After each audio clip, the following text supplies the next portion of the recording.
From the beautiful Kingpins in Portland, Oregon, here for the title matches of today's JBT event. Both divisions at once, a 2-for-1 over here in the scratch division, as Do-Hoon Kwon and Henry Hein were the top two U17 bowlers. They have reached the open scratch title match. Age doesn't really matter up here. It's U17 centric, even though you can be 21 and under in bowl, but some of our very best happen to be U17s, and these two certainly are. Do-Hoon, your top seed today, coming in at a whopping plus 310, and that's only for 6 games today, instead of the 8 that we typically bowl in this format. Had to truncate a bit, so that's a high number for 6. Meanwhile, Henry's been hot in the stepladder with wins over Bryson West and Mason Mattingly to get this far. To the left, that is Michelle Westmoreland making her first finals appearance with us. She has taken on red-hot Riker Wistrand, who has also won 2 matches to get this far over Casey Winkler and Charles Trevathan. So 2 potential ladder climbs here, 2 very good top seeds looking to stop them. Second frame spare for Michelle. Riker's already doubled to open up the match. It's a 20-pin handicap difference, so he's essentially made that up already. Michelle is 17. She won the OJC Tournament of Champions last season, so she's got plenty of tournament experience. Trying to become one of many, many bowlers to have both an OJC and a JBT title. And a pretty shot there.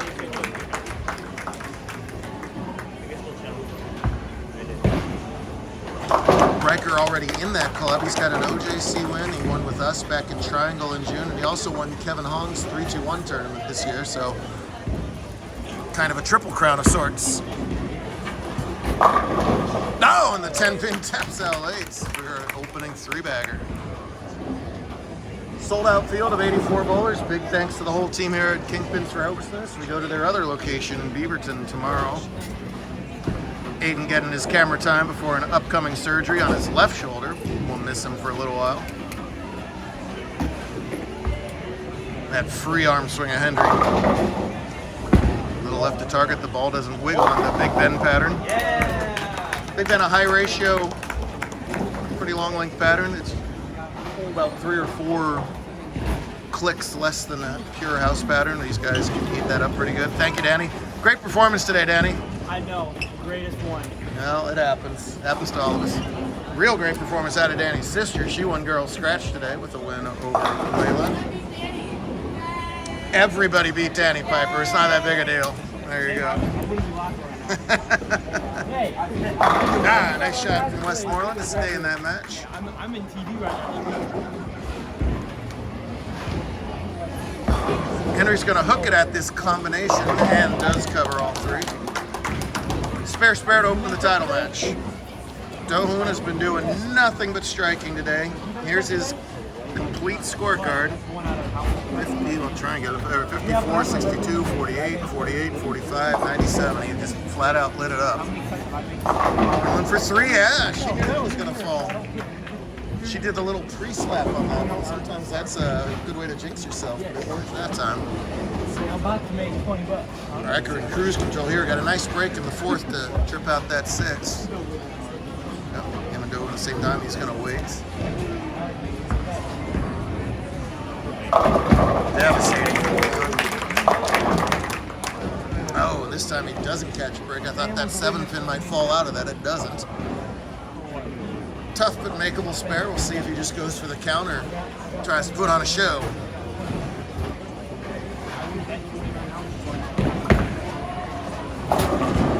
Just take the 2 off, probably the smart move.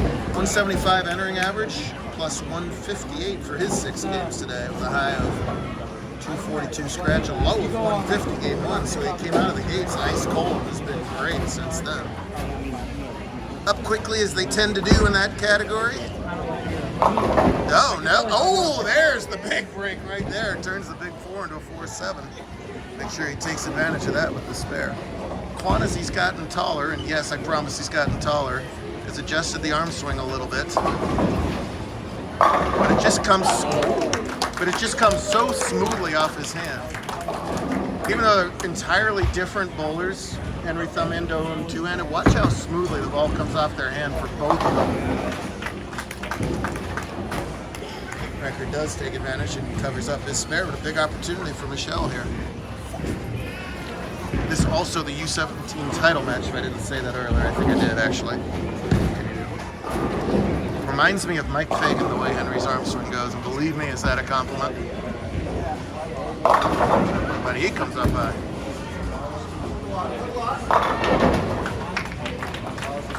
Hook along with the crowd behind me. He was absolutely right. He got that 5-pin out.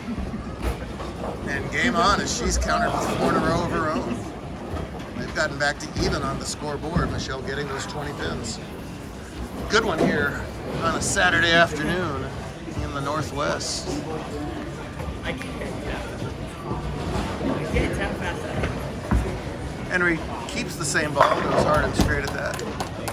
That one's close. Oh! Get the love on the light hit there. There's only about a couple dozen people left. Believe me, they are all thrilled whenever Henry's ball successfully returns. Through no fault of his own, they had about a 40-minute delay earlier. They ball jumped the track, and they can be super hard to find when that's the case. It certainly was the case today. All good now. Nice spare from Michelle. A big shot for Henry here. Doesn't want to let Kwon get too far ahead of him the way he's bowling. There we go. Even though you're on a house-ish pattern, you're always fine-tuning that carry, getting that ball to face up just right through the pins. So that's 3 high hits in a row for Riker. Split. Lucky to have a not split, and then a 4-pin here. We'll see if he can make a small adjustment in his 7th. He trails by 4 on the scoreboard and give us 20 back.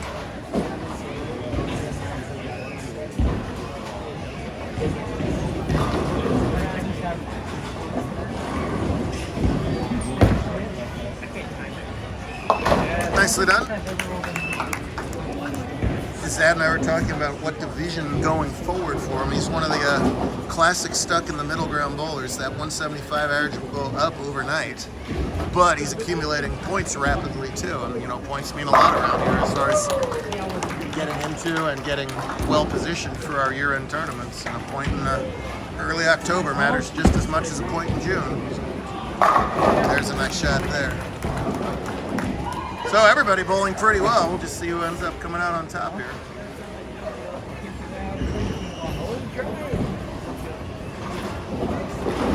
Next week we'll do it for the 2000th time, which is amazing as I'm only in my late 20s, so I'm not quite sure how to play. Very late 20s. Oh look, another Kirk Cousins completion in the tap house. Big shot for Westmoreland here, spare working. Oh, she was begging for it. Good ball. We'll have 10. We start every tournament with make your spares. They become critical down the line here. Dohoon doesn't want to make any more spares because he doesn't want to leave anymore. Let's see what he does.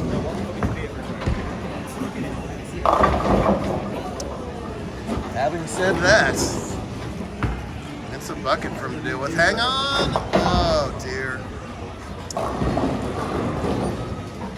You got that? Riker hands her the scoreboard. I don't think I caught that on camera, but that was a kind of a funny moment over there. Exactly. Time for her to shake it off and forget about that. Still anybody's game here in the 9th frame. Wait, this is a Kobe challenge. You got to do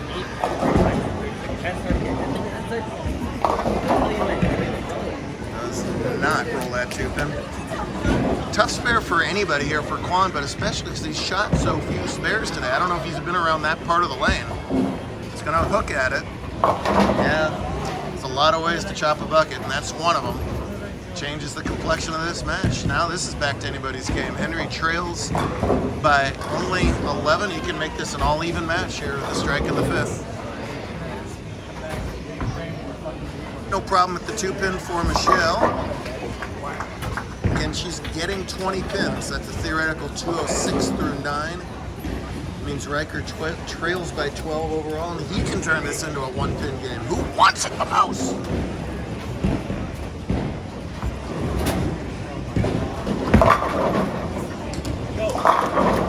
Excellent shot from Worcester, and we know he wants it.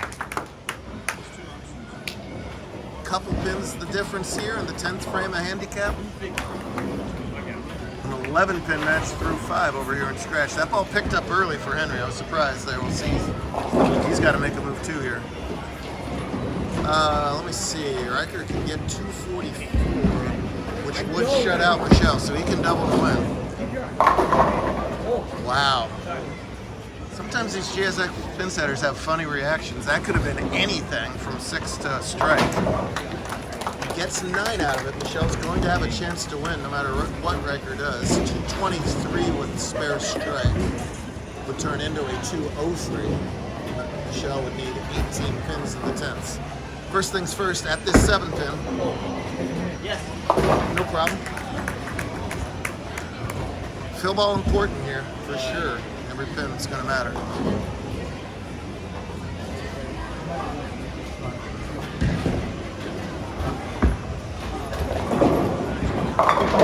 Well, that's 2 balls in a row. It did not get through the middle like he wanted it to. The ball checked up early on both lanes.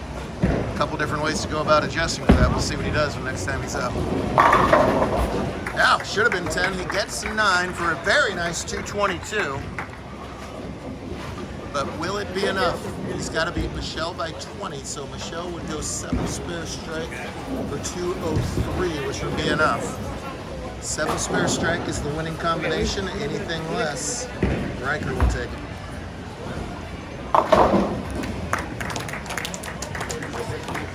Both these kids knows how to win. Let's see what Westmoreland can do.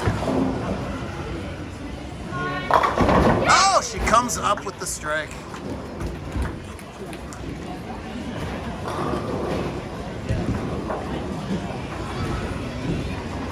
Now she only needs 7 on 2 balls. 203, yep. She's gonna get 7 on 2 balls. Boy, both bowlers bowl great.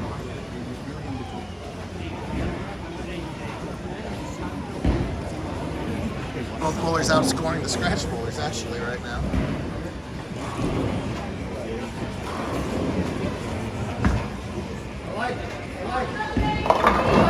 Good enough. Oh, she hasn't done the same math I have, I think.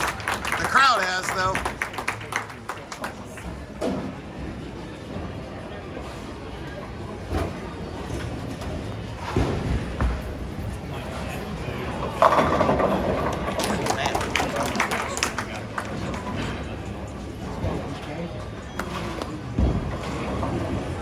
All right, first JBT title for the young lady. Good looking game. See a lot more of her.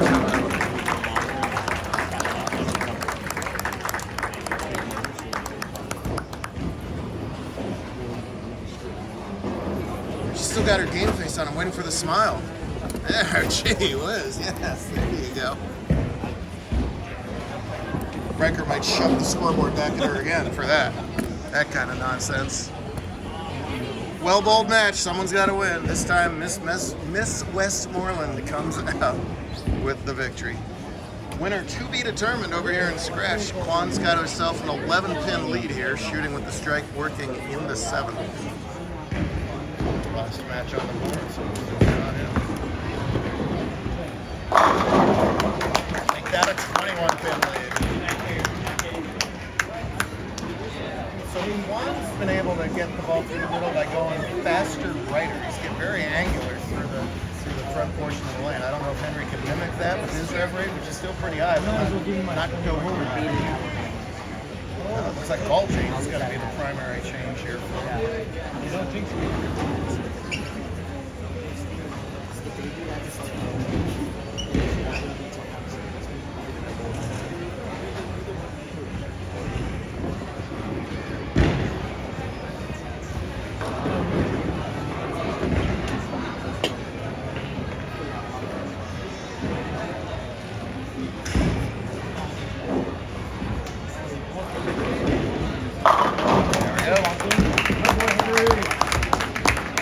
Looked like basically the same line. That ball went a good 4 feet further down the lane before picking up, which is what he needed, and he got the result he wanted. Still anybody's game here.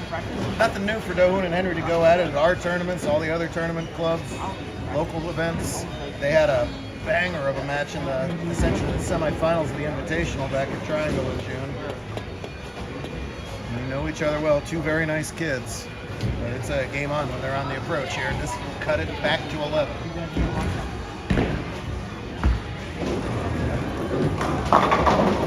Yes, sir. All right.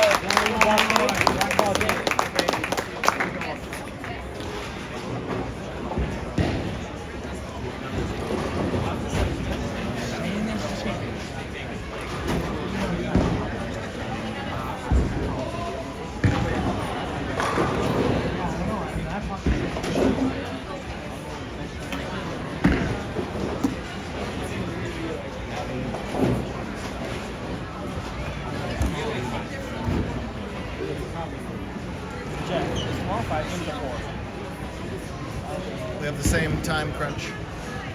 I know. Welcome to modern bowling alley game. So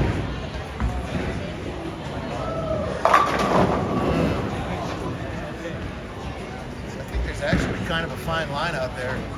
That was right or even earlier and it checked up more. Fortunate to leave only the 3 and makes the rest of this day much more interesting. Still lead by 10 with the spare, but sort of advantage Hines because he's working on the double.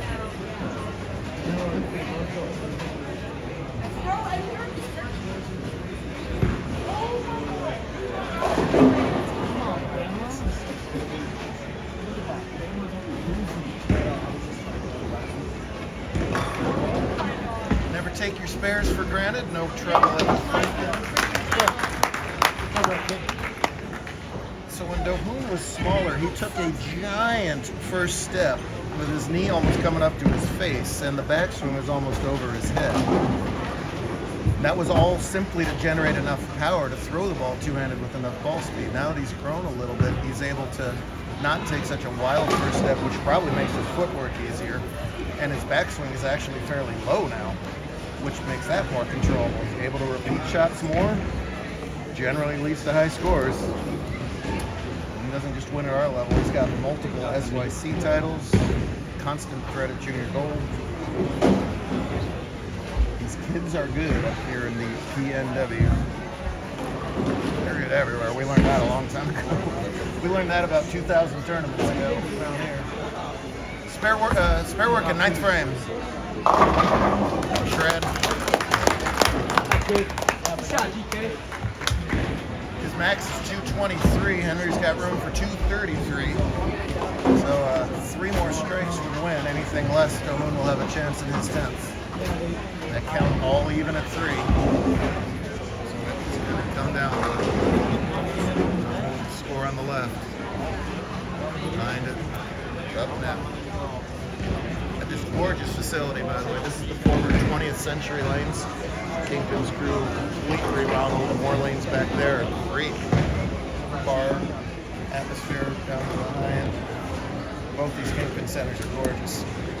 Stop on by if you can. Huge shot for Henry. Hell. Oh my God, dude. That ball cleaner through the middle was definitely the right guess there. You always, that guess is not fair because you have to know your own game and your own arsenal, right, to make the correct move like that. It's an educated guess. But it was the right one, whatever you want to call it. 2 more for the win. Everyone's saying, just give me a chance. If they tied, we had one 2 weeks ago in Albuquerque. It'd be a 1-shot roll-up.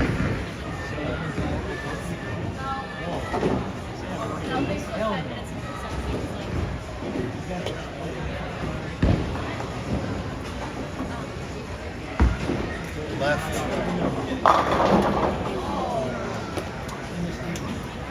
Left of target, hit the heavier oil. Because that ball skates further down anyway, it magnified that. That leads to a half 10 instead of anything else. Spare strike is 212, which if of course, Dolan now needs spare strike for a 1 pin. Just like we talked about in Handicap, first things first, make this there. And then a very important fill ball coming up. Dude, I want this top 4 needs to be 4 of the back. Minus 1. Nicely done.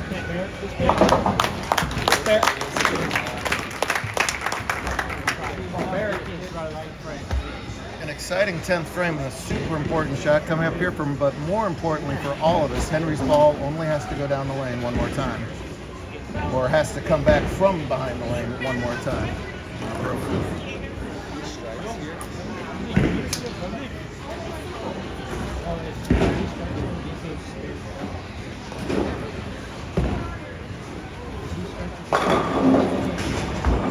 Important fill. No. Well, at least that wasn't on the first shot, but those are 2 very important pins that count that go away for a 210 finish. Let's count. So Dolan now needs 18 pins. Strike wins it.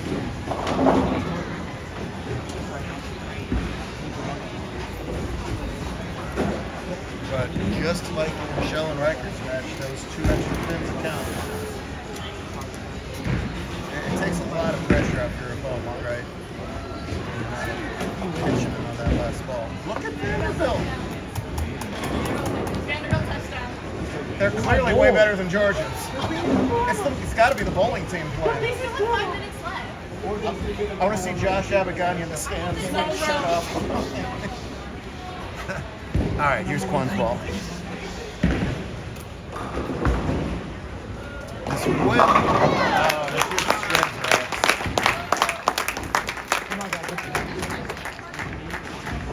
Dolan is not and never has been much for emotion. That's about as excited as he gets. But man, what a pretty shot right there.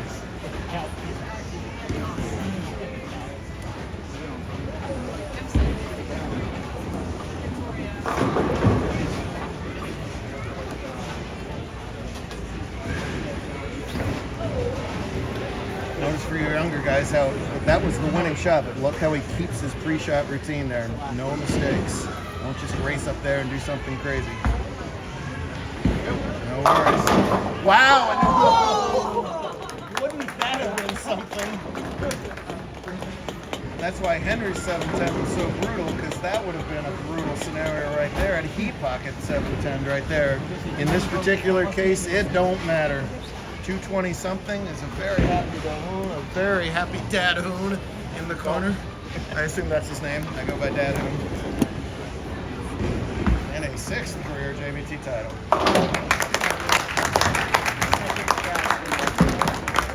Real good stuff in Portland. We'll do it up in the western suburbs tomorrow. Really good stuff in our step ladders here. Thanks so much to the team at Kingpins for having us. In U17, your runner-up was Layla Takia, and your U17 champion, Piper Chalmers. U17. Did I say that?